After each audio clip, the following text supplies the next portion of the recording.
Selamat datang di X Undercover. Channel ini merupakan perbincangan antara Dr. Jaya dan Pak Franky yang bertujuan untuk edukasi serta menceritakan pengalaman Dr. Jaya sebagai ahli forensik dan patologi. Sekedar informasi terkait jadwal tayang X Undercover yang akan tayang setiap hari Senin, Rabu, dan Jumat. Maka dari itu, untuk mendukung channel ini agar selalu memberikan tayangan yang informatif dan edukatif, kalian bisa dukung kami dengan cara like, comment, subscribe, dan share. Dan selamat menonton! Sepak bola. Jadi otomatis pemisahan itu terjadi karena hobi yang sama. Itu prinsipnya. Hobi yang sama maksudnya gimana, Dok? Ya, perempuan senang main masak-masakan, senang main boneka-bonekaan. Laki-laki senang di lapangan main bola apa segala macam. Itu hobi itu yang membuat mereka jadi satu. Nah, tapi pola pikir juga. Dokter Jaya sekarang cucunya ada berapa, Dok? 4. 2 laki, 2 perempuan. Yang 2 laki, 2 perempuan dari 2 anak. 2 anak. Nah, yang 2 itu anak Dokter Jayanya satu-satu sepasang atau yang satu laki-laki doang, satu laki-laki perempuan doang? Yang kawin ya yang laki yang paling besar, cucu 2 laki, yang ke nomor 2 perempuan, cucu 2 perempuan. Enggak, jadi tunggu dulu. Dokter Jaya kan anaknya 3. Yang nikah kan 2 nih, Dok. Yang satu kan belum nikah nih. Yang nomor 1 itu menghasilkan laki perempuan apa perempuan perempuan? Laki-laki. Jadi anak laki-laki Dokter Jaya hasilnya laki-laki semuanya. Yang perempuan hasilnya 2 perempuan. Udah lengkap. Oh gitu. Nggak lengkap, Dok, itu namanya. Buat Dokter Jaya itu lengkap, tapi buat anak-anak Dokter Jaya nggak lengkap. Itu namanya Ya, tapi jangan bedain laki gender dan perempuan, karena sekarang kan gender sama aja katanya. Nah, yang penting dia mengabdi yang untuk bangsa, negara, dan agama katanya, kan begitu, Franky. Yang pertama buat orang tua dulu, Dok. Enggak. Jangan jauh-jauh, Dok. Buat orang tua dulu. Nanti orang tuanya disia-siain, wah, sakit hati, Dok. Otomatis lah. Ya makanya kalau orang tuanya diurus, dia bisa ngurus orang tua, pasti dia bisa ngurus negara. Tapi dia nggak bisa ngurus orang tua. Jangan negara dulu lah, Franky. Tahu-tahu jadi presiden aja. Lulus orang tua dulu, lulus lingkungan, jadi ketua RT, RW, kelamaan, jadi lurah, jadi wali kota. Langsung presiden aja nggak apa-apa, Dok. Janganlah. Cita-cita anak kecil biasa kalau tanya, mau jadi apa? Mau jadi pilot? Mau jadi presiden? Jarang yang mau jadi salesman. Ada yang mau jadi dokter, Franky. Ya, tapi apalagi kalau pekerjaan kayak saya, mau jadi apa? Mau jadi supir? Jarang tuh, Dok. Nah, yang gede, yang laki-laki kan, dokternya anak yang paling gede kan laki-laki, menghasilkan 2 cucu laki-laki. Yang paling gede umur berapa? Tahun 87. Cucunya? Enggak, cucu saya sih dua-duanya sama, itu sekitar antara 10 dan 6 tahun. 10 sama 6 tahun. Oh, jadi nikahnya bareng tuh? Enggak, kakaknya dulu. Tapi anaknya kenapa bisa sama? Ya, so-so lah. Oh. Deket-deketan. Jadi janjian. Saya belum punya anak kalau kamu belum punya anak gitu ya. Nah, pertanyaan saya gini, Tapi Dok. anak saya ngikutin saya, Franky. Saya kawin usia 25. Usia 25 masih anak muda. Anak saya tuh dua-duanya usia 25. Langsung kawin. Itu like father, like children, Dok. Nggak, ternyata itu menguntungkan, Franky. Kenapa? Waktu 50, lebih dikit saya udah punya cucu. Oh. Jadi ya lebih lega lah ngelihat cucu dari kecil gitu. Ya, kalau soal kayak gitu, ada teman saya punya cerita nih, Dok. Bukan, saya punya cerita mengenai teman saya. Waktu saya SMP ya, gue nanti umur 19 tahun gue kawin lah. Kalau mau kawin cepet-cepet? Iya dong. Berarti kan kalau gue nanti kawin, bapak gue masih biayain gue. Oh, nggak mikirin biaya? Iya, Dok. Kan bapaknya dia tajir. Gue nanti masih dibayarin sama bapak gue dong. Gue kuliah segala macam. Ntar gue punya anak kan. Nah, kalau gue udah umur 30 lebih, anak gue tuh udah belasan tahun, gue suruh dia kerja. Jadi gue kerjanya cuma pendek aja katanya.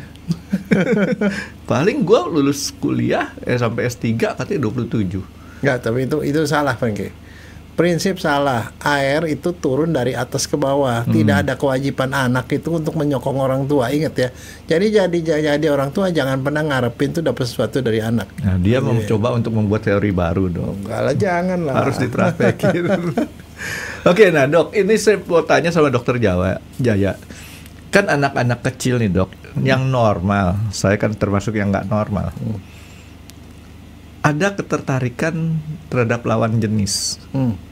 Biasanya tuh yang membuat ketertarikan dengan lawan jenis itu ada hormon atau apa dok biasanya? Sebenarnya kalau menurut saya lebih ke arah kesamaan pikiran, Fengki. Pada prinsipnya itu semua itu senang sama yang sejenis. Ya?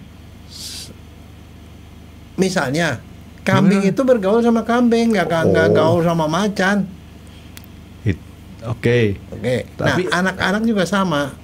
Anak-anak ada laki ada perempuan dan mereka pertama kali bergaul itu pada waktu dia SD kan. Waktu SD dia kawan. Nah dia lihatin nih, yang perempuan-perempuan kan karena memang di rumahnya itu barangkali dia ulang tahun dikasih boneka segala macam, senang boneka. Ya mereka yang senang boneka kan ngobrol dengan yang senang sama boneka. Sedangkan yang laki-laki mungkin kan dididik lain. Mungkin dia suka main sepak bola, dia akan ngumpul sama anak-anak yang senang sepak bola. Jadi otomatis pemisahan itu terjadi karena hobi yang sama. Itu prinsipnya. Hobi yang sama maksudnya gimana dok? Ya perempuan senang main masak-masakan, senang main boneka-bonekaan. Laki-laki senang di lapangan main bola apa segala macam. Itu hobi itu yang membuat mereka jadi satu. Nah, tapi Pola pikir tuh anak laki dan perempuan tuh jelas beda, Pengi. Bukan dok, pertanyaan saya itu yang menyebabkan orang itu punya serseran dok. Kalau bahasa Betawinya serseran dengan lawan jenis itu apakah hormon ataukah apa? Rasa ketertarikan dengan lawan jenis dok. Kalau tadi makanya saya kaget waktu dokter Jaya bilang hobinya dengan yang sesama jenis. Kira hobi LGBT dok. Hobi main. Kalau perasaan tuh belum muncul sampai SMP, Franky. Sampai SMP belum muncul. Jadi 12 tahun ke atas baru muncul. Biasanya malah kalau anak SD, laki-laki sama laki-laki bergaulnya, perempuan sama perempuan, dan mereka saling benci. Serius. Benci tapi rindu dok. Enggak ada rindu sama sekali, benci. Mereka nggak suka. Sampai SMP. Iya, selama SD biasanya mereka saling benci aja dia. Sampai SD. Sampai SD. SD selesai. Itu biasanya kalau anak laki ya senang sama anak laki, anak perempuan itu. Jadi kadang-kadang kalau misalnya anak perempuan ditegur sama laki-laki dia suka sebel tuh, dia tuh begini-begini gitu. Dia ini cerita sama teman perempuannya. Biasa seperti itu. Kecuali ada beberapa. Nah sekarang nih ngomongnya ada yang sedang sama lawan jenis dari sejak kecil. Dari SMP. Teman saya ada yang pacaran dari SMP dok. Enggak, ada yang dari kecil, Franky. Dari bayi pun udah senang sama lawan jenis. Oh dia titisan dewa kali dok. Bukan. Apaan? Adiknya Shinchan. Nah, namanya Himawari. Nah, si Himawari ini masih bayi, senang sama cowok yang ganteng. Ini cewek nih ya? Cewek. Senang sama cowok ganteng. Jadi kalau sama cowok ganteng, belum bisa ngomong aja dia udah senang. Itu satu. Yang kedua, dia senang sama perhiasan. Jadi kalau ada yang mengkilap-mengkilap dia senang. Itu bawaan. Mau nggak mau itu bawaan, nggak dia ngajarin juga begitu. Himawari senang sama dokter Jaya nggak? Belum ketemu. Waduh, mesti ketemuin dok. Nah, satu ada kan cucu saya yang perempuan ada 2. Yang cucu saya yang paling kecil nih masih kelas 1 SD. Dia ngomong sama papanya, "Papa, aku senang sama si A." Papanya kaget. Masih kelas 1. Aku senang sama dia ganteng. SD lagi ya? Iya. Itu pacarku katanya.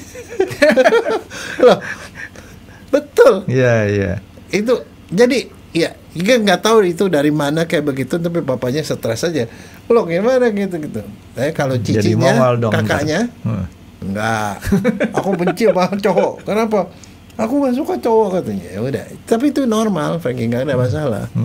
Nanti pada waktu dia mens kan biasanya SD itu ya kelas 5, kelas 6 atau SMP 1 mulai mens. Nah disitulah mulai pengaruh hormon, barulah dia senang dengan laki-laki.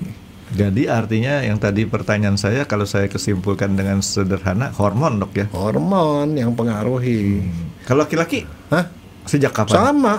Laki-laki kan sejak dia akhir balik, sejak dia mimpi basah. Mimpi basah juga sekitar kelas 5, kelas 6, SMP 1. Nah pada saat itulah baru mulai dia ngelihat perempuan. Tapi di sini ada beda ya, laki sama perempuan. Soal prestasi sekolah, waktu SD, mostly yang juara itu perempuan semua. Tapi dokter Jaya, tolong jelasin dok, mimpi basah. Karena saya dulu waktu kelas 5, waktu TK aja saya mimpi basah dok. Kecebur ke kolam. Bukan, mimpi basah, benar-benar basah dok, sampai kelas TK deh. Itu dikejar harimau. Bukan, saya ngompol dok. Jadi mimpinya benar-benar basah begitu, bener. basah itu. Itu mimpi kebasahan Franky. Gitu. Nah, mimpi basah jelasin dulu dok yang disebut dengan definisi. Mimpi basah itu ya gara-gara ada hormon testosteron yang begitu meningkat. Hormon itu merangsang kelenjar zakar, buah zakar itu menghasilkan namanya testosteron, menghasilkan sperma. Jadi waktu malam dia tuh bermimpi ketemu perempuan dan segala macam. Terus tiba-tiba spermanya keluar. Nah, celananya basah, tapi jasanya bukan kencing. Kalau kamu kan basah bener kebasahan. Itu mah saya mimpinya seolah-olah saya udah nyampe kamar mandi WC dok. Itu kalau mimpi basah itu keluarnya lendir yang kental, lengket-lengket gitu loh. Itu namanya mimpi basah. Nah, biasanya kalau laki-laki ada gitu, dia langsung ketakutan. Aduh, gue sakit apa? Tanya ke temen, apaan sih gitu? Lu mimpi basah katanya. Jadi bukan ngompol dok ya? Bukan. Oke, terus dok. Nah, jadi itu mulainya di situ di SMP. Tapi kalau prestasi anak perempuan itu lebih pintar selalu. Nggak pernah nggak tuh? Awal. Masih SMP masih mungkin perempuan, tapi udah SMA biasanya laki-laki yang juara. Itu dari segi kognitif ya. Kenapa? Kenapa? Kok bisa seperti itu? Kepintaran itu mulai itu dari interaksi. Perempuan itu kosakatanya lebih banyak. Dia lebih banyak ngomong, lebih banyak berinteraksi segala macam. Jadi dia belajar lebih banyak lagi. Ya. Jadi kosakata perempuan tuh jauh lebih banyak sehingga dia banyak belajar. Misalnya kalau di rumah, lihat aja punya anak laki, anak perempuan. Anak laki lebih diam. Anak perempuan masih cerewet. Mama, aku mau ini begini, komunikasi terus. Nah, komunikasi itu membuat dia makin pintar lagi. Dan itu akan berlangsung terus sampai belakangan. Tapi laki-laki baru justru belakangan. Saya mencoba berteori nih dok. Teori saya seperti ini. Kenapa anak perempuan lebih pintar dalam hal belajar ya dok ya? Artinya pintar belajar. Kecerdasan beda nih dok. Karena anak laki hobinya main waktu masih kecil. Nggak pernah mikir dia. Ya, main. Belajar. Jadi gimana punya waktu kalau bisa tuh otaknya tuh adalah main aja. Sementara udah waktu SMA tadi dokter Jaya kan SMA tuh udah mulai pada lebih dianggapnya juaranya itu. Yeah. Karena kalau laki yang punya tanggung jawab dia udah mikir, gua nanti bakal punya pacar, punya istri. Kalau gua nggak sekolah benar-benar, capek kerja nih nggak dapet duit. Kira-kira teori saya kayak gitu. Ya. Boleh juga lah dok ya. Ya boleh. Alhamdulillah gitu. Nah karena tadi dokter Jaya kan ngelihatnya dari segi pendekatan secara keilmuan dokter. Kalau saya kan namanya supir akap dok. Nggak, jadi biasanya nanti tuh kesadaran mengenai soal gender itu mulai terjadi tuh pada waktu SMP. SMP pada saat dia mulai ada ketertarikan dengan lawan jenis, dia mulai lihat laki-laki kenapa bentuknya kayak gitu ya? Kenapa dia nggak pakai rok lah? Gua pakai rok segala macam. Kenapa dia hobinya sepak bola gitu? Nah ini dia mesti belajar. Nah sebenarnya pada waktu itu pendidikan seks tuh harus sudah dimulai, bahkan sejak SD. Kenapa? Jadi pada saat mulai ada ser-seran dok gitu ya? Sebelum itu pun harus, karena gini. Terutama yang paling susah apa? Udah untuk ke SD akhir, perempuan itu dari kalau dulu ya, perempuan mens itu 13, 12. Ya. Sekarang tuh bergeser, makin muda. Sehingga 10 tahun udah mens. 9 tahun ada yang mens. Nah, artinya apa? Pada saat dia mens, kebayang nggak? Seorang anak yang tidak tahu apa-apa tentang badannya. Kan dia cuma tahu pokoknya gua pagi gua bangun, gua dimandiin ibu gua. Tiba-tiba di sekolah tiba-tiba berdarah. Ada beberapa anak sampai stres loh. Karena dia tidak tahu gua berdarah apa, gua sakit apa gitu. Gua udah hampir mati gitu loh. Itu kan bisa terjadi, padahal itu ada sesuatu yang normal. Sekolah laki-laki mimpi basah. Tapi ngomong-ngomong kenapa ada kemajuan, artinya makin muda perempuan mens itu? Tidak tahu. Belum tahu, Dok. Belum tahu. Bukan karena makanan, bukan karena nonton itu film sebabnya. ya. Jadi kadang-kadang gini, ada beberapa orang bilang, yang namanya sex education itu dia pikir ngajarin seks, bukan. Ngajari bahwa pada prinsipnya manusia itu ada dua, ada laki, ada perempuan. Dia harus tahu itu dari sejak SD. Bahwa laki-laki kalau kencing tuh berdiri. Kalau perempuan kalau kencing mesti jongkok, nggak boleh berdiri. Iya kan? Kalau perempuan ya mainnya sesama perempuan, laki-laki sama laki-laki. Perempuan nanti one day kamu akan berdarah. Kenapa bisa berdarah? Nah di situ dia perlu pengetahuan bahwa perempuan tuh nanti begitu dia udah mulai akil balik, keluar telur. Kalau telurnya tidak dibuahi dia akan rontok berupa darah. Kalau darah nggak usah takut, itu bukan sakit. Jadi kalau memang kamu udah berdarah, nanti dari rumah sediain softtek, pasang. Jadi kamu nggak malu, roknya nggak basah dan segala macam gitu loh. Ya, tadi Dokter Jaya waktu ngomong masalah kencing, laki-laki berdiri, Dok ya, perempuan jongkok. Kan ada pepatah di zaman dulu, peribahasa, guru kencing berdiri, anak murid gimana, Dok? Murid kencing berdiri, guru guru kencing berdiri, murid kencing berlari. Ya itu muridnya aja ngaco, Dok. Kalau murid yang benar mah terserah guru gua katanya. Gua tetap kencingnya ini. Ada kecualinya, Frankie. Kalau kamu di Jepang, laki pun tidak boleh kencing berdiri. Jongkok. Laki-laki. Ya, seperti berak. Nyiksa tuh, Dok. Budaya. Kalau dia berdiri katanya awer-aweran, nggak sekitar. Oh. Enggak, tapi itu namanya budaya. Saya mau kasih tahu aja beda aja. Ya, tapi di dalam peribahasa tadi, Dok, saya tuh berpikir ini karena keluarga saya, kakak beradik saya 5 orang tuh laki semua. Saya mikir apa salahnya ya guru kencing berdiri ya? Nggak apa-apa. Ternyata itu yang dimaksud guru adalah perempuan. Jadi kalau guru perempuan tuh kencing berdiri, anak muridnya tuh lebih parah gitu. Jadi tidak mesti dicantumin di situ. Jika ibu guru kencing berdiri, maka anak murid kencing berlari gitu kan.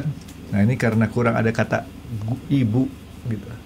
Tapi terus, Dok, yang masalah kita lanjutin kepada jadi artinya sex education tuh mulai dengan menceritakan itu. Ceritakan bahwa laki-laki akan mimpi basah, perempuan akan mens itu normal, akan datang sebulan sekali, mungkin sakit dan segala macam, itu harus dididik. Dan kemudian begini, sekarang ini kan kalau kita lihat nih, anak SD sekalipun kan udah terbiasa tuh dengan gadget. Iya. Di gadget itu nggak pernah disaring tuh sama anak-anak. Kalau lihat gadget, lihat TikTok, segala macam informasi masuk di kepalanya dia. Kadang-kadang tuh suka ditransfer tuh pengetahuan-pengetahuan yang sebenarnya suka ngawur-ngawur. Nggak ada filter tuh, Dok. Ya, nggak ada filter, apalagi kalau soal seks dan segala macam, sehingga itu bisa masuk tanpa kita tahu, dan kemudian pada waktu dia anak yang ngomong, kita baru sadar, loh, kamu tahu dari mana? Ternyata dari TikTok, dari YouTube dan segala macam. Maksudnya saya, itu sebabnya di sex education itu harus diajarkan bahwa ada laki, ada perempuan, yang ini tugasnya di dalam masyarakat seperti ini, laki-laki perempuan seperti ini, nanti perkembangannya seperti ini gitu loh. Nah, termasuk kalau misalnya begini, ini terutama ada di beberapa, di Indonesia juga udah ada. Tapi saya aneh karena pendidikan ini diberikan khususnya terutama untuk orang-orang yang tuna, disable. Orang yang segala macam tuna. Itu mereka diajarkan tentang diri. Ini diri saya, ini kepala, ini gini diajarin begitu. Nah dia bilang ada yang namanya organ intim. Kalau perempuan tuh payudara sini, kemaluan. Kalau laki-laki tuh penis, gitu loh. Terus gini pantat. Nah dia kasih tahu ada bagian-bagian yang kamu nggak boleh tunjukin ke orang lain, nggak boleh disentuh sama orang lain. Yang nggak boleh disentuh apa? Kalau ini nggak apa-apa, tangan nggak apa-apa, payudara nggak boleh. Daerah kelamin tidak boleh, pantat tidak boleh. Kalau digituin kamu harus marah. Itu diajarin, Frankie. Nah sekarang pertanyaan kenapa?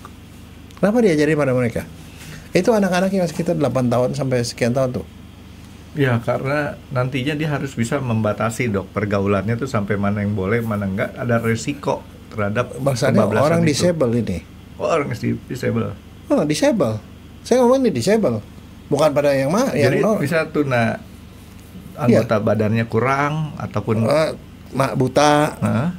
yang budak, Hmm. tunanetra, tunarungu, nggak bisa Tunanetra. ngomong segala macam. Kenapa itu mereka yang ditujukan? Karena mereka lebih rentan kali dok ya. Itu dia. Nah, Yang namanya tuna-tuna itu kalau ada di dalam masyarakat, mereka kebanyakan punya punya handicap. IQ Nah, agak kurang biasanya. Dan mereka itu termasuk orang yang rentan karena kekurangannya itu. Mereka sering jadi korban dari orang yang lebih punya kuasa di sekitar. Mungkin nggak banyak orang yang tahu bahwa sering kali ada banyak sekali kejadian. Nih selama saya di RSCM, kejadian dia itu dilecehkan secara seksual, diperkosa, bukan karena kenapa-napa, karena dia disable, Frankie.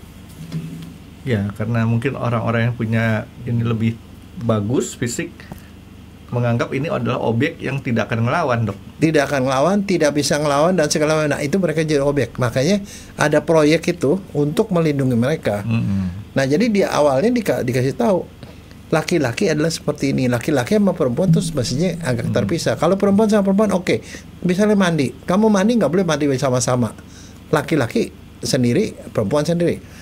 Tapi kalau misalnya kamu mau dibandingin orang, yang boleh mandi kamu semua orang tua kamu gitu. Itu diajarin. Itu sex education loh. Orang tua kamu tuh adalah mama kamu, bukan bapak loh. Mama kamu yang akan mandiin kamu. Dia boleh ngeraba-raba dan segala macam karena dia orang tua kamu. Tapi kalau di luar ada tubuh kamu yang nggak boleh disentuh orang. Kalau disentuh kamu boleh marah gitu loh. Harus marah. Nah, marah dan harus memberitahu orang tua atau guru. Nah itu diajarin, Frankie. Nah, sex education seperti itu kalau menurut saya harusnya juga diajarkan pada anak-anak SD normal. Kenapa? Kan kita beda dulu. Zaman dulu orang ada di dalam lingkungan, misalnya contoh orang di Minang, di dalam rumah adat. Semua tinggal rame-rame di situ. Dia bisa belajar dari lingkungan. Oh begini, oh namanya orang mens mesti pakai gitu. Dia bisa gitu. Tapi orang sekarang kan enggak. Bagi dia didik cuma anak sampai umur 6 tahun. Kadang-kadang 4 tahun, 5 tahun. Udah dikasih ke Pengasuh. playgroup. Oh ya. Playgroup dikasih di apalah, di prasekolah. Masuk SD segala macam, mereka tuh terpisah. Orang tuanya sibuk nyari kerja, sibuk kerja. Dia 100% ditaruh di sekolah. Nah di sekolah itu dia tidak ada yang ngedidik dia soal gituan. Nah kebayang nggak kalau itu nggak dididik dari sejak awal, bisa terjadi. Nih ada beberapa anak bilang, gue naksir sama dia, dia pacaran, dia liatin misalnya di YouTube dia apa pegangan tangan, ciuman dan segala macam. Itu bisa terjadi bukan karena mereka mau melakukan, tapi karena mereka lihat contohnya di dalam Betul dok. medsos. Jadi sekarang ini juga, ini kalau dokter Jaya perhatikan nih dok ya, kecenderungan film-film sekarang itu juga agak konyol, LGBT, sangat vulgar, dipertontonkan ciuman sesama perempuan sama perempuan, laki sama lelaki. Nah sekarang masalahnya ini dipertontonkan dan anak yang ngelihat itu tidak tahu itu benar apa salah. Iya itu. Nah di sex education itu diajarin laki-laki mestinya nanti sama perempuan, tapi bukan sekarang. Nanti kalau kamu udah mau kawin, kamu nanti udah lulus SMP, SMA, atau misalnya contoh gini. Tapi tetap aja sebelum kawin kamu nggak boleh ini, nggak boleh ini, nggak boleh ini. Pacaran boleh, paling boleh cuman pegangan tangan misalnya gitu. Itu masih dikasih tahu. Kalau soal tadi dokter bilang nanti kayak judul lagunya Carmila di Farid Harja dok ya. Apa? Carmila nggak tahu dia baru umur 11, nanti kalau sudah SMA baru boleh. Itu pedofilia, Frankie. Ada lagunya, boleh dicari ntar tuh. Itu pedofilia, Frankie. Nggak boleh macarin anak di bawah 15 tahun tuh nggak boleh. Enak aja. Iya. Nggak itu. Nah itu kan itu adalah namanya norma. Norma itu harus diajari. Jadi Norma ya dok ya? Iya norma. Yang namanya sexual education itu bukan ngajari soal seksual, tapi mengajarkan bahwa di dalam dunia ini ada dua seks yang berbeda, yang punya ciri seperti gini-gini. Mereka akan berinteraksi sampai suatu saat, tapi sebelum kawin interaksinya harus sampai sebatas ini. Kalau begini bisa bahaya, bahwa termasuk misalnya kalau kamu begini kamu bisa hamil gitu loh. Nah itu dia biar dia tahu supaya Seringkali begini, kadang-kadang orang tuh suka bodoh. Dia pacaran dia tidak tahu batas, tiba-tiba hamil. Kok bisa hamil katanya? Berenang. Loh, mereka ngomong gini nih, ini pengalaman ya. Anak kecil gitu, terus sampai hamil, masih SMP. Kamu ngapain? Saya nggak ngapa-ngapain, cuma saya lihat tadi di video begitu. Kamu ngapain? Saya cuma oles-oles doang katanya. Kok bisa jadi katanya?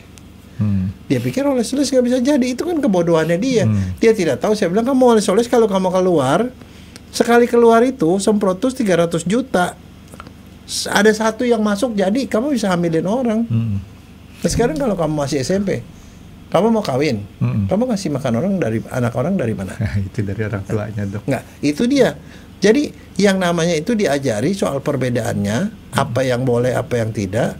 Jadi mereka tahu batasannya. Dan maksudnya gini, mereka itu pendidikan itu harus diberikan oleh orang yang memang kompeten. Bener. Sebab kalau tidak ada pendidikan itu, namanya anak-anak, pasti dia cari. Dia carinya dari buku stensilan, majalah porno, kemudian situs-situs yang porno, banyak sekali situs porno di dalam media. Belum lagi YouTube tak bertanggung jawab seperti soal LGBT dan lain-lain. Jadi kadang-kadang kalau supaya bilang karena itunya yang kurang, itulah maka mereka mendapat informasi yang tidak tepat dari media-media yang tidak bisa dipertanggungjawabkan gitu loh. Cuman tadi saya mau sedikit ini lurusin dulu, Dok. Dokter kan bilang mereka harus tahu ada 2 seks yang berbeda. Ya. 2 ya, jangan banyak-banyak. Iya. Nanti kalau di Thailand kan banyak, bisa ada berapa belas tuh? 16 seks. 14 ya? 14 ya, 16. Oke. Pokoknya belasan. Nah, ini yang saya mau lurusin dulu, Dok. Jadi banyak orang salah persepsi, Dok, mengenai kata seks ini. Pernah kan saya kemarin bilang sama Dokter Jaya kan, nama, umur, segala macam, udah jawabnya benar, begitu seks ditanya langsung dibilang 3 kali seminggu. Sebenarnya kan pengertian Dokter Jaya ada sambungannya, Franky. Apa, Dok? Bukan itu maksud saya laki atau perempuan. Ya kayak saya kadang-kadang sama laki-laki, kadang-kadang sama perempuan. Itu lebih parah, Dok. Nah, jadi yang Dokter Jaya maksudkan sih ya, supaya bahasa Indonesia baik dan benar, Dok. Bukan baik dan benar, tapi baik dan benar. Nah, jadi seks pengertian kita adalah jenis kelamin. Jadi kayaknya kita mungkin ketemu padanannya gini, Dok. Pembahasan harus dibahas masalah organ reproduksi atau organ pembentuk kelanjutan hidup dan alat kelamin. Iya. Nah, karena kalau di masyarakat umum yang kebanyakan ini, begitu seks adalah pemikiran adalah hubungan seks. Iya, itu kan bagian kecil doang, bukan itu yang diceritain. Nah, ini kita harus memperjelas bahwa yang kita sebut kalau dokter ngomong seks artinya adalah jenis kelamin. Nggak, soalnya kadang-kadang kalau orang bilang hubungan seks, emang hubungan seks mau dibenarkan, mau diajarkan pada anak SD? Bukan. Anak SD dikasih tahu kalau perempuan itu kelaminnya seperti itu, laki-laki seperti itu, nggak boleh salah lihat, nggak boleh begini, nggak boleh begitu. Nah, nanti mereka yang nanti punya anak nih yang perempuan misalnya begitu, perempuan ini bisa mens, bisa apa kayak gitu-gitu loh. Jadi mereka tahu pembatasan atau norma-norma yang ada di dalam masyarakat gitu loh. Itu kan dari sejak SMP nih, Dok. Badan yang tadinya pada begeng-begeng nih, Dok, kan mulai pada berisi. Ya. Baik laki maupun perempuan tuh, Dok ya. Yang perempuan biasanya lebih melendung-melendung. Yang laki-laki biasanya lebih keras-keras gitu kan ya. Yang jakun yang ada tiba-tiba keluar jakunnya. Ada perempuan punya jakun nggak sih? Enggak, mestinya enggak. Terus di Thailand kecuali. Atau terbalik, laki-laki ada nggak yang nggak punya jakun? Bisa juga. Ketutup lama-lama kali, Dok ya. Tapi bukan nggak ada ya, tapi ada cuman ketutup. Oke, jadi artinya kan gitu, Dok. Kita kan harus ngajarin sehubungan dengan perbedaan jenis kelamin. Makanya kayaknya lebih enak ngomong gitu, Dok. Ya, tapi akhirnya nantinya jadi nanti role di dalam masyarakat dan rumah tangga juga beda, Franky. Misalnya kalau anak perempuan, bantu ibu dong nyuci piring, bantu ibu dong ngepel, nyapu. Kalau laki-laki, bantuin ibu dong ngangkatin air di kamar mandi misalnya, contoh. Itu beresin kebun. Itu role di dalam masyarakat pun berbeda, nggak bisa disamain. Nah itulah yang mesti diajarkan dalam itu. Sehingga seorang laki-laki tidak misalnya main boneka, malah senangnya masak di dapur atau nyuci ngepel gitu. Yang perempuan main sepak bola, kan itu jadinya aneh. Itu kan kadang tidak sesuai dengan itu, walaupun sebenarnya ada sih pengecualian sedikit. Dulu pernah tahu kan yang ada sinetron di TV, perempuan yang kepalanya botak senang main sepak bola itu tuh. Sudah meninggal dok itu. Iya. Ya bintang film. Nah itu kan kekecualian, ya kan. Tetapi secara umum tuh dalam masyarakat pun tugasnya beda.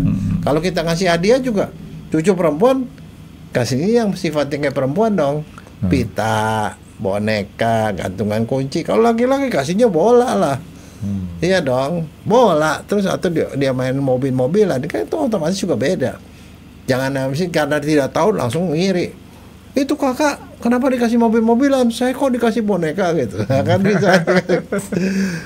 Nah itu harus. Jadi gini, tugas itu mestinya dari orang tua juga ngajarin dan di sekolah ngajarin. Tetapi kalau menurut saya mestinya itu diajari secara terstruktur supaya sama. Nah, tapi baiknya dok dari umur berapa sebagusnya tuh dok? Antara 8 tahun. 8 mulai 8 tahun udah berarti mulai. kelas 3 SD tuh dok ya? 3 SD kita udah mulai kasih pendidikan pembahasan masalah perbedaan jenis kelamin laki perempuan tuh harusnya seperti ini gitu. Walaupun dia belum akil balik kan dok kalau 8 tahun. Justru harus diajarin sebelum dia mens. Oke. Sebelum dia mimpi basah. Kalau dia udah mimpi basah, dia tidak tahu apa, dia ketakutan, bisa aja anaknya stres. Dia tanya temennya cerita yang aneh-aneh lagi yang tidak benar, itu kan makin ngaco jadinya. Diajarin dan dicontohin, diomongin, ceritain dan dicontohin kali. Karena anak kecil kan lebih gampang kalau dia ngeliat contoh ya. Nah tadi dokter Jaya kan ngasih contoh perempuan tuh suka terhadap boneka segala macam, termasuk bunga dok ya? Iya. Tapi saya suka bunga dok. Enggak apa-apa. Saya sangat suka ngeliat bunga. Saya juga suka bunga Bang Franky. Enggak, ini bunga bener dok. Kalau bunga bang yang ngurus beda dok. Saya nggak ngurusin duit dok. Bunga desa juga oke Franky. Aduh, lebih parah. Saya ini saya orang cari bunga desa loh Franky. Saya benar-benar dok. Di rumah saya yang nanemin bunga segala macam itu memang hobinya saya ngeliatin, karena saya senang kalau ngeliatin bunga ini. Itu bukan suatu keanehan kan ya? Enggak ada masalah. Toh kalau kamu ngomong misalnya soal masak, koki-koki yang hebat-hebat apa? Laki apa perempuan? Saya juga laki. Hobi saya masak juga lagi dok. Masak, tapi kalau beberes enggak. Saya cuma hobi masaknya. Habis masak, nah itu yang selalu dikeluhkan sama istri saya di rumah. Kalau saya begitu diamuk pasti Franky. Kenapa dok? Boleh pakai dapur, tapi harus bersih. Gitu caranya. Kalau enggak jangan pakai dapur. Kau gampang itu mah dok. Dapur kalau nggak kotor bukan dapur namanya. Oh gampang dokter. Kalau kayak gitu mengelesnya dok. Kalau suruh bersihin dok, ntar lagi deh kita makan dulu. Abis makan suruh bersihin lagi, ntar lagi gue masih capek. Akhirnya dia nggak sabar kan, dibersihin sendiri sama dia. Udah kita tenang dok. Yang penting masaknya sama kita, karena itu yang kita tahu. Artinya istrinya masih baik. Oh baik banget kalau dia mas. Nah jadi artinya di sini kan dokter Jaya adalah kita harus mengajarkan, memberikan contoh dari anak-anak sejak dini sekali dia mulai berinteraksi sekitar umur 8 tahunan gitu dok ya. Karena persiapan itu kan kira-kira 2 tahun kemudian. Nah itu barangkali sih sebenarnya saya gini kan, di sekolah ada BP, bimbingan guru dan BP. penjualan. Itu untuk anak-anak yang maksudnya umur sekitar 8-an itu ya. Kalau yang perempuan ya mestinya dipanggil ke BP, diajakin ngobrol. Tapi BP di SD ada apa? Wah tahu, ada kali. Mestinya ada. BP biasanya anak SMA dok, setahu saya. Sebenarnya begini, mestinya kalau mereka tidak punya kurikulum soal begituan, saya tidak tahu kurikulumnya diganti terus sih. Diganti-ganti terus kurikulum SD. Tapi yang jelas ada guru agama dok. Dulu saya mendapat pendidikan itu dari suster guru agama, suster Caroline kalau nggak salah. Ya tapi dia mengabaikan juga kan pelajaran agama, mestinya isinya apa, dia ceritanya begitu. Itu mestinya maksudnya ada guru khusus tuh yang ngasih pelajaran begituan. Nah tapi ada beberapa sekolah swasta di Jakarta yang saya tahu biasanya pada saat menjelang liburan mereka manggil tuh dokter atau tenaga kesehatan apa, ngomongin soal masalah itu. Beberapa masalah yang peka, misalnya contoh soal seksualitas, Itu yang kayak gituan, hubungan laki dan perempuan. Pokoknya ngomongin yang umum-umum seperti itu, soal narkoba. Nah, itu hal-hal seperti itu harus diajarkan. Karena kenapa? Kalau itu nggak diajarkan, mereka tidak tahu dan dapat dari sumber yang tidak. Setuju banget tuh dok, dari anak-anak kecil. Karena anak-anak kecil dok, bayangin, kadang-kadang dia nggak ngerti bahwa narkoba tuh sangat berbahaya, dan sekarang narkoba tuh masuk ke anak-anak. Oh iya, soalnya gini, saya tuh ada beberapa kali ya diminta oleh beberapa sekolah. Jadi ceritanya gini, ada guru nih di Jakarta, dia survei, dia guru bahasa Indonesia, suruh bikin karangan tentang narkoba, apa yang kamu ketahui. Bikin tulisan, tapi gurunya ini mau survei sebenarnya narkoba udah masuk apa enggak di antara murid-muridnya, mau tahu. Tulis, ngarang apa yang kamu ketahui tentang itu, 1 halaman, nggak usah pakai nama, nggak usah pakai apapun, dikirim. Begitu dia baca dia kaget, karena dari segala macam yang tertulis itu terdapat beberapa petunjuk indikasi bahwa ada beberapa anak sebenarnya udah tahu lebih terlalu banyak. Contohnya kayak apa dok? Saya melihat teman saya makan cimeng. Wah, kalau orang udah sampai segitu-gitu, udah gitu, dia gini-gini. Akhirnya gurunya kan stres. Habis itu ya dipanggil. Dan kebetulan dipanggil, saya yang dipanggil. Suruh ngomong ngasih mereka edukasi ke mereka apa bahayanya barang-barang itu gitu loh. Bahayanya kalau lu makan begitu, begini gitu loh. Nah, termasuk yang diantaranya itu adalah soal sex education. Ada yang lebih ngeri lagi dok, ceritanya dok. Apa? Narkoba biasanya dijual sama si Anu jam sekian sampai jam sekian, pas jam istirahat. Harganya sekian, yang merek ini, yang sekian merek ini. Kalau kita mesti beli, mesti diam-diam, jangan bilang tapi guru. di situ mereka cerita bahwa ada beberapa anak yang pergi ke belakang sekolah tuh dia ngisep cimeng. Ada yang gini-gini, ternyata mereka beli ciu katanya, itu ditaruhnya di kantong plastik gitu-gitu. Itu mereka akui, kenyataannya ada gitu loh. Dan ada juga beberapa, misalnya contoh yang itu mereka bilang tuh ada namanya, ada keripik jamur yang bisa bikin fly, dia bilang. Tapi jamur beneran tuh dok. Jamur beneran kan? Jamur bikin, beneran. Bukannya jenis narkoba, tapi dia salah satu efeknya ya dok ya. Bisa bikin fly. Jadi maksudnya ya itu, tapi kan itu kan hanya dilakukan oleh barangkali guru-guru yang agak peka gitu ya, yang memang mau cari tahu gitu. Jadi biasanya itu acara seperti itu ya, ngundang orang untuk ngomong itu menjelang libur. Jadi misalnya libur yang mulai Senin, hari Jumat atau Sabtu gitu, mereka kumpulin semua anak-anak dijadi satu. Dan pada waktu diskusi sama mereka, tertangkap tuh ada banyak hal yang sebenarnya mereka tidak tahu apa-apa. Ada yang nanya, Pak dokter, saya mau nanya, kalau orang gandengan tangan bisa hamil ya? Terus dokter jawab gimana? Dokter jawab gimana? Bisa. Kalau ketemunya IT. Nah, ya, kayak begitu. Tetapi terus saya pikir-pikir, itu jadi ada banyak hal yang aneh-aneh seperti itu. Aneh-aneh seperti itu. Terus kemudian makanya pada suatu waktu di media kita ada seorang yang sudah sangat dewasa ngomong bahwa ada perempuan hamil gara-gara kemasukan sperma di kolam renang. Terus saya jadi pikir, iya jangan-jangan dia juga nggak pernah belajar sex education lagi. Lo cerita dari mana itu kan bisa begitu? Enggak, tapi maksudnya itu kan ada kesenjangan kan. Nah itu harus ditutupi, Frankie. Jadi maksudnya itu bukan sesuatu yang tabu. Kita nggak ngajari orang tentang hubungan seks, tetapi mengajari orang bahwa di dalam dunia itu ada yang namanya norma, ada yang namanya laki dan perempuan. Bagaimana laki dan perempuan berhubungan, dan yang mana boleh, mana enggak, dan segala macam, sehingga mereka tuh tetap dalam koridor yang benar. So kalau enggak, jangan salahin, Frankie. Misalnya ada seseorang melakukan parafilia, ngintipin orang mandi misalnya, dia merasa lo nggak apa-apa, biasa kok, kakak gue juga suka ngintipin orang mandi misalnya, karena dia tidak tahu itu benar apa enggak gitu loh. Jadi kadang-kadang kita jangan, masa begitu nggak tahu, bisa aja nggak tahu karena dia nggak pernah dididik, dia nggak pernah tahu bahwa seorang laki-laki itu nggak semestinya pakai rok. Siapa yang ngajarin orang? Tetapi kan kalau dia aware dengan sekitar, Misalnya contoh seorang yang laki-laki, semua keluarganya perempuan semua, semuanya pakai rok, dan dia sekali waktu gue mau cantik kayak kakak gue, dia pakai rok. Kakaknya pakai lipstik, dia mau pakai lipstik. Nah kalau gitu kamu bisa bilang transvestis? Belum tentu, Frankie. Karena kurang didik. Nah makanya maksudnya saya, kita tuh gini, kan kita mau bangsa Indonesia tuh bagus. Kita bukan bikin mereka jadi pinter, tetapi juga punya karakter yang bagus, beradab, mengikuti norma dan segala macam. Dan itu harus dididik dengan cara diajarkan. Yang ngajari siapa? Ya orang tua dan sekolah. Ini kadang-kadang gini dok, pada saat kita ngajarin seperti itu dok ya, kadang-kadang penggunaan bahasanya terlalu tinggi dok. Kayaknya dok. Nah, harus itu kita sebenarnya turunin. Nah itu dia, kalau dia dijadiin program di sekolah kan bisa.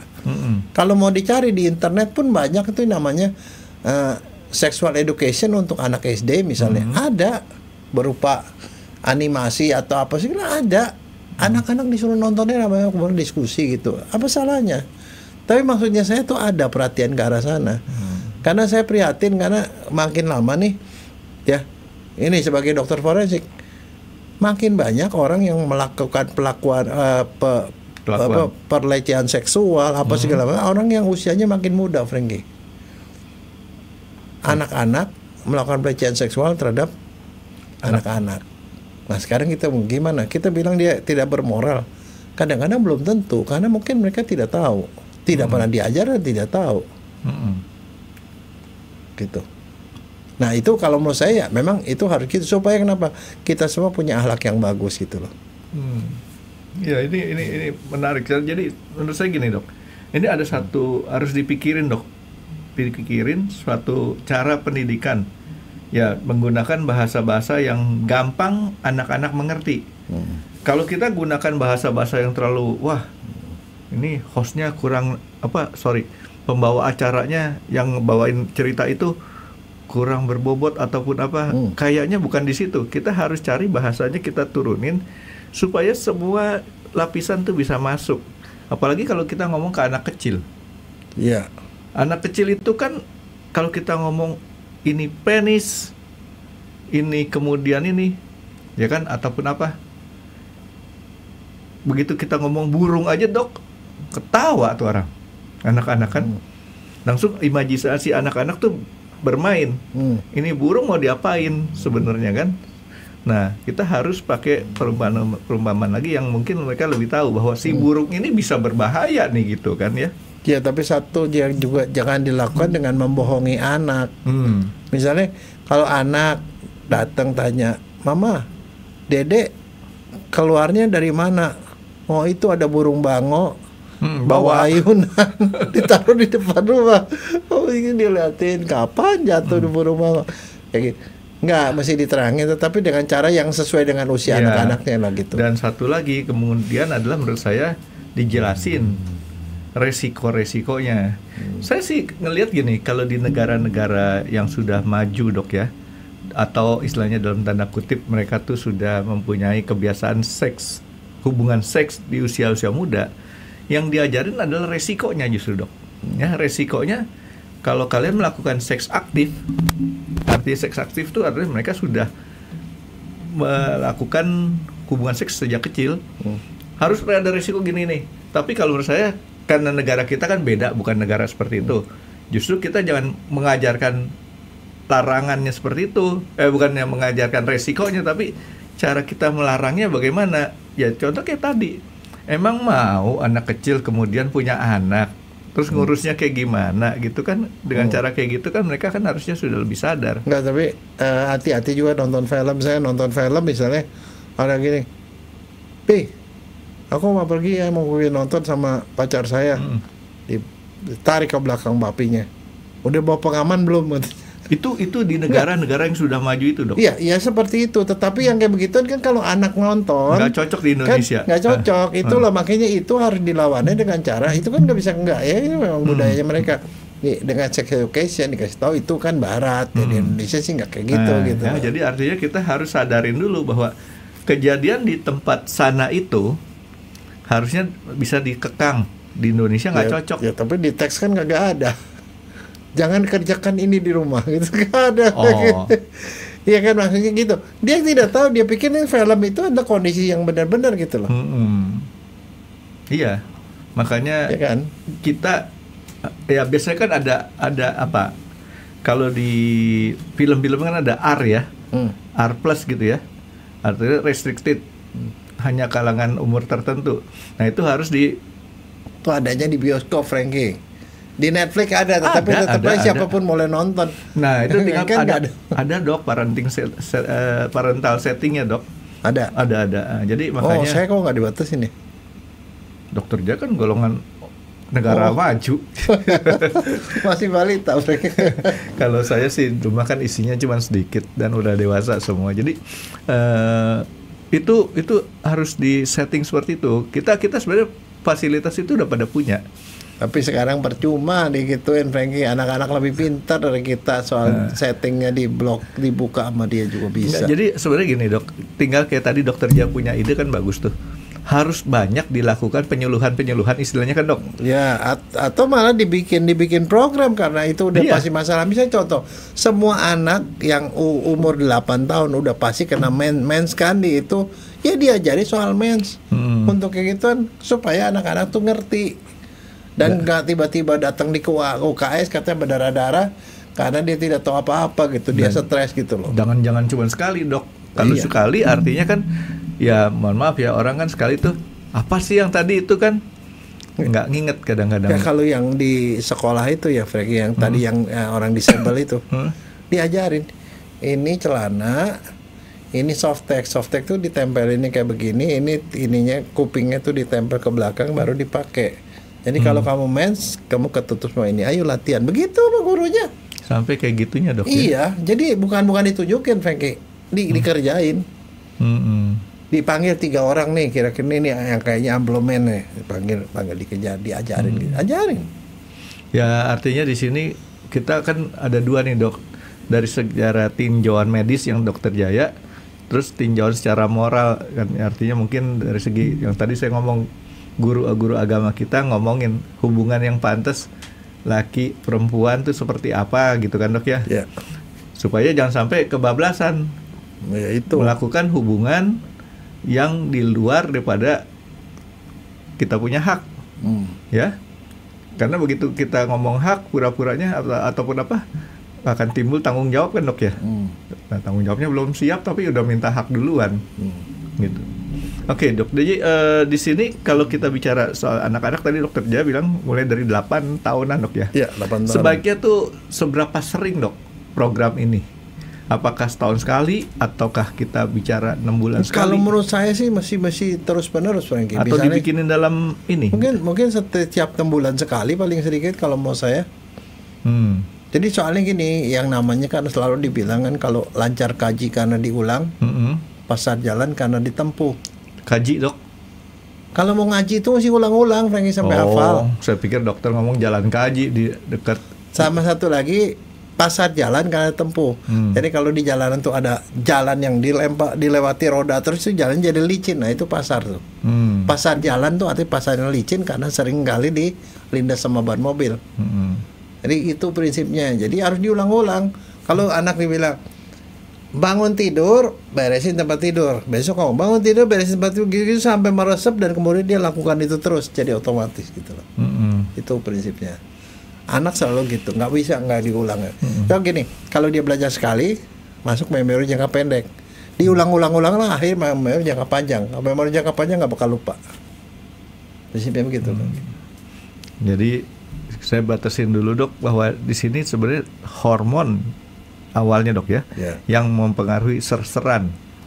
Nah sebelum hormon sebenarnya kalau itu terjadi hal seperti itu, cuman melulu gara-gara dia salah pengertian terhadap apa yang ditonton, apa yang dilihat ya dok ya. Makanya diajakin ngobrol. Jadi kalau misalnya ada anak kayak Himawari itu seneng sama cowok ganteng, jadi diajakin ngobrol lebih banyak lah. Anak ini lebih pintar dari yang lain gitu loh.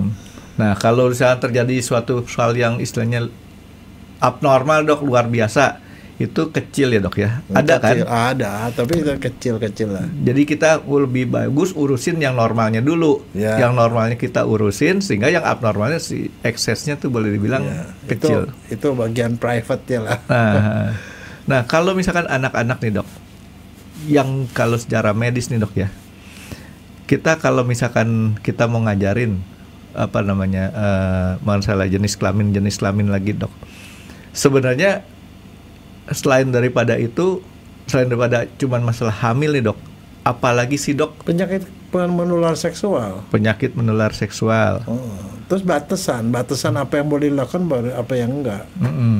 Misalnya contoh, kalau kan anak masih kecil, ya paling ngobrol aja. Kalau di SMP mungkin pegangan tangan masih oke lah, tapi lebih dari itu enggak. Nggak bisa hamil dok ya? Enggak. Masih ya kalau itu jangan berdua-duaan di tempat sepi. Jangan nonton film porno misalnya, kayak gitu-gitu loh. Itu kan sebenarnya kenapa sih orang nonton film porno, nonton video porno dan segala macam itu karena kurang pendidikan, dia pengen tahu itu aja. Sebenarnya udah ada lagunya dok ya? Udah ada lagunya ya? Apaan? Lagunya almarhum Titik Puspa juga ada, jangan pacaran di tempat yang gelap-gelapan gitu kan. Jangan pergi berduaan, nanti nenek bisa marah. Kalau lagu dangdutnya ada lagi dok, pacaran di tempat yang gelap-gelapan, hamil 3 bulan gara-gara pacaran di tempat gelap-gelapan. Udah ada sebenarnya, cuman kita menganggap itu satu hal yang sekedar buat lucu aja, padahal sebenarnya banyak nasihatnya juga dalam lagu-lagu itu kan dok ya. Nah terus untuk si orang tua nih dok, anak itu kan mencontoh kepada orang tua dok ya. Gimana dok sebagusnya? Kan mohon maaf nih dok, sekarang kan istilahnya kan ini, kita kan udah mengikuti model kayak gaya modern. Mah, papa berangkat dulu, cipika-cipiki, cium jidat, cium bibir. Itu enaknya anak boleh lihat nggak dok? Boleh lah. Boleh. Justru dikasih tahu. Kenapa begitu? Karena ini adalah suami mama. Kalau suami istri boleh begitu, maka harus gitu. Itu tandanya dia sayang. Gitu, kayak gitu mesti diajarin. Nah, jadi artinya bukan cuma ditunjukin atau nggak boleh dilihat, ditunjukin, dia lihat nggak apa-apa, dikasih tahu. Dan dijelasin juga untuk jadi suami istri harus sah. Karena kalau nggak nanti anaknya bilang itu suami saya ke anak yang lain, boleh juga gitu. Oke, jadi orang tua juga cukup pengaruh dok ya di sini dok ya. Di luar daripada yang tadi ilmu. Jadi menurut dokter Jaya mungkin kalau nggak salah benarnya gini dok, lebih baik diajarin daripada dia cari tahu sendiri. Diajari dengan benar, dengan ilmu yang benar daripada dia tahu dia cari-cari sendiri. Diajari yang nggak benar ilmunya dari luar. Kalau misalnya dia udah diajarin dulu, mama aku lihat kok kayak begini gini, ya itu salah. Kita bisa ngomong begitu kan, itu salah karena itu nggak sesuai dengan adat gitu misalnya. Terus dok, balik kepada di luar daripada orang tua, kalau kita melakukan satu program-program seperti tadi, pembicaranya sebaiknya siapa? Siapa saja orang yang memang punya ilmu yang benar. Yang penting yang punya ilmu yang benar, Franky. Jangan ilmu yang salah.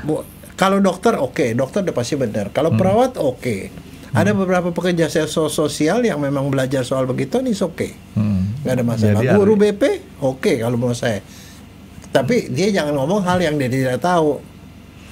Ya, dong. Sejelek-jeleknya mungkin dok ya, kalau saya punya pemikiran kelas 3 diajarin mungkin sekali, kelas 4 mungkin 2 kali, kelas 5 mungkin 3 atau 4 kali karena. Nanti sebentar saya usulin ke Prabowo ya supaya kamu diangkat jadi Menteri Kesehatan.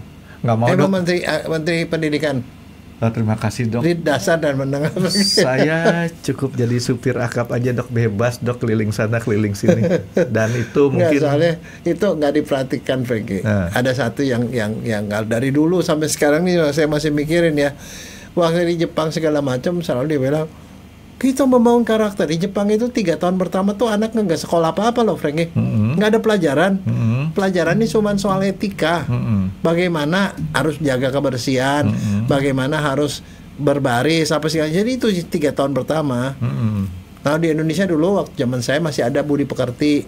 Ya, masih. Sekarang tuh tidak ada. Sekarang ada ya? Ada. Oh. Nah karena tidak ada itu harus dilaksanakan di luar pelajaran. Artinya guru tuh suka harus ngomong lebih banyak. Kalau ada guru BP lah yang harus menjadi tugas. Saya ingat pelajaran mengenai alat reproduksi dan hubungan laki dan perempuan tadi dok, jenis kelamin. Saya dapat di kelas 2 SMP sama Suster Caroline tadi, guru agama saya yang memberikan penjelasan, sehingga paling enggak anak-anak SMP saya sekolah dulu di skala Asisi itu mendapat pengetahuan bahwa ini yang tadi dokter J sebutin tuh, laki mungkin seperti ini perkembangannya, dan karena beliau adalah seorang suster ya kita anak-anak respect sama beliau dok, jadi kita tahu oh kayak gini. Nah dijadikanlah masukan ke sini. Walaupun waktu itu saya juga nggak tahu. Cuman kita udah tahu kita batasannya harus begini gitu. Dokter Jam nanti kalau diminta untuk jadi penceramah untuk itu boleh dok ya? Boleh. Tiap hari dok. Ngapain? Karena sekolah kan banyak. Gempor di jalan dok. Enggak lah, itu adalah orang yang memang tugasnya seperti itu. Cuman masalahnya ya harus ditugasin aja orang-orang seperti itu. Banyak kok orang yang ini yang bersedia untuk ngomong seperti harus itu. Diperbanyak orang-orang yang mempunyai tugas tadi. Ya karena kalau nggak dimulai dari sekarang dok ya, ngerinya kayak tadi saya bilang, saya tuh jujur aja ngeliatin film-film sekarang, kalau soal hubungan lelaki perempuan menghasilkan keturunan itu mungkin agak tidak lebih mengerikan daripada hubungan sesama jenis yang disebut dengan LGBT tadi. Walaupun kadang-kadang nih dok ya, dalam hati kecil saya bisa menerima, bukan hati kecil, otak logika saya bisa menerima kenapa terjadi seperti itu. Tapi tetap Indonesia ya harus kita tetap kembali kepada Indonesia sendiri. Oke dok, jadi si pendidikan hubungan jenis lelaki perempuan dan alat reproduksi, dokter J mau tambahin apa lagi? Ya, sementara cukup dok ya. Ya saya sih pertama terima kasih kalau dokter J mau kasih pencalonan, tapi saya pengennya tetap jadi supir akap dok, bebas. Gajinya gede dok. Oh gedean supir akap dok. Gedean supir akap beneran dok. Supir akap itu kita bisa kemana-mana. Kalau makan juga istilahnya gratis di restoran dok. Boleh kalau dokter Jaya nggak percaya, ikut saya nanti. Dokter Jaya nggak usah bayar dok. Di restoran tempat kita rest area itu nggak bayar dok. Yang bayar istri sama Pamela dok. Oke, makasih dok. Terima kasih sudah menonton X Undercover. Jangan lupa like, comment, dan subscribe. Dan ditunggu ya video-video kami selanjutnya. Nah, buat kalian, jika ada pertanyaan untuk Dr. Jaya, boleh banget komen di bawah. See you guys.